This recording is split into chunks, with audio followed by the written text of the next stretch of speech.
I was on Germantown Avenue because, like I said, I just came back to Philadelphia because I was out in California.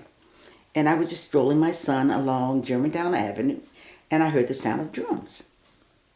So I just leaned my ear and followed the sound. And it was used to be an old factory of some sort that I kind of like vaguely remember as a child.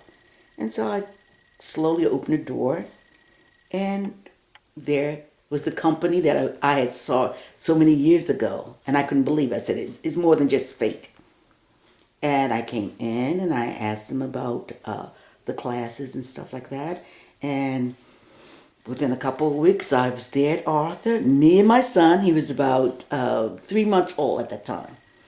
And we became first just in the classes. And then one day, Arthur came down and he observed my class that I was taking. And he was just amazed to how quickly we had advanced as far as understanding the movements and everything like that. And he took my entire class and made it a part of the company. Mm-hmm. So that's how I became Arthur Hall Afro American dancer. And my son, by growing up in the center, ended up becoming one of the drummers. He started with the little kids class on Ife.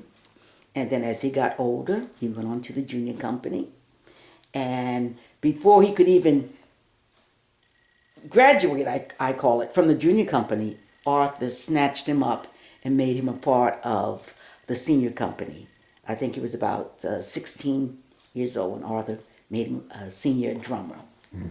And that's basically how both me and my son continues Arthur's work, still teaching dancing, and my son still drumming and teaching all those beautiful rhythms.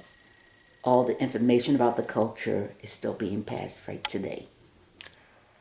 At the time that we were with Arthur, there was a program that came through. It was called Model Cities. And that's how I got my first taste of doing choreography, my own pieces.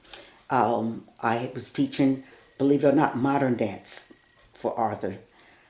And then I got my nerves up and I did a couple African numbers. And these were like a part of the fall or spring concert that we had for Model Cities. And I felt, because of how Arthur inspired us from the community to go beyond your early beginnings, to go beyond any problem that you had in your family and your education, even with self-esteem issues. And so I was very happy to be able to push forward that same kind of things for these kids that are basically locked up. Believe it or not, they responded very well. Because in many cases, it's just a matter of being misunderstood, not having any outlets, not having anyone to show them constructive things to do with their lives. So I worked with Youth Study Center for almost 12 years. Mm. And I was happy to see a lot of my kids going on, getting their education. A few went on to art school. I have quite a few that decided they wanted to advance their understanding of dance and music. So for a lot of the kids that I work with, I'm very proud to say that so-called life of crime, that life of being very angry with the world, with themselves, as far as that nice group, that doesn't exist. So what I taught them, just like Arthur did in the past, is to take and mold yourself into something better. Then take it to your family. Then take it to your community. And for me, that's Arthur's legacy continuing. And I think it was always continue because we're always passing on that self-help kind of thing. No, I think I need to speak a little bit more because to say that he was a man ahead of his time would just be scratching the surface. I understood him as not just that powerful creative force as far as the arts is concerned, but he had such a knack of understanding people down to their root. And this is how he could get people from the community to awake them to a better life. Well, you may not want to be a dancer forever or a drummer or this, but the idea of the possibilities that you had within inside you that they would have never awakened. And that was, I think, one of the most powerful things about how he proceeded with art and as a person, that he could take anyone and blossom them into a whole person. I recall one example of, we had a contract to do Aida with the opera company. And they needed a lot of people for some of the stage type of things, like the Egyptian army. And even though we had a large company, we still didn't have quite the number that a massive amount of people on the Academy of Music stage. Arthur actually went around and knocked on a few doors and said, "Come on and join us. We're going to perform at the Academy of Music." Now, normally something like that, for people in that community, they would close the door and think you're crazy. But it was Arthur. And he recruited people from door to door, and he even knocked on the local bar. And they were willing to stop their drinking and rehearse and be a part of this big production called Aida.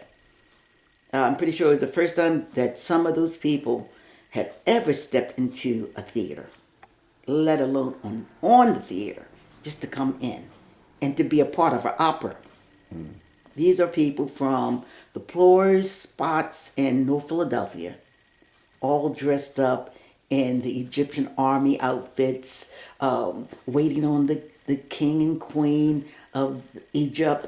And it was just a beautiful production. And this is what I'm talking about when I say that I call him the Pied Piper. He played the tune, and the people would get up and move, regardless of what color, what ethnic background. Even if you did not say, "I like African," anything before. Once the music started and the dance started, he had you. Mm-hmm. Just the rhythm, because that's the heartbeat of everyone. Yeah. Because I mean, it's a couple of the dances that I think you can go all over this country, maybe all over the world. You would say Che Che Kool-Aid, and I think everybody would start moving and doing that little dance. So, like I said, he was amazing. We performed and did workshops for all kinds of organizations. And even the company members were a little leery when he said that we're going to do workshops at a school for the deaf. That was the thing that taught me about just the experience. We've had people that can hear that would go off rhythm. And here we had people that couldn't hear a sound, but felt it. You feel it on the floor, and you can feel it against your body. And that gave me even a better understanding of dance. But the thing that amazed me, they had a couple kids that they had like strapped to the wheelchair because they didn't have enough control to hold themselves up in the chair. So we're going with the class, and then all of a sudden, something said, "Turn around." One of the girls that was strapped, that their teachers were saying she's unable to control any body movement because she couldn't hardly hold up her head. She had shimmied out of the restraint, and she was crawling across the floor. The doctors, the teachers were all in amazement. She crawled up to the drum, pulled herself up, and leaned against it. That blew me away. And he could go right to that and ignite that fire. And that's the thing that I know personally I will miss, those moments of him challenging me, observing him challenging others, and seeing people just blossom with a new understanding of themselves and everything around them. So I definitely will miss him, but he's still here. As long as he's here, I personally will continue the kind of work that he initiated in me.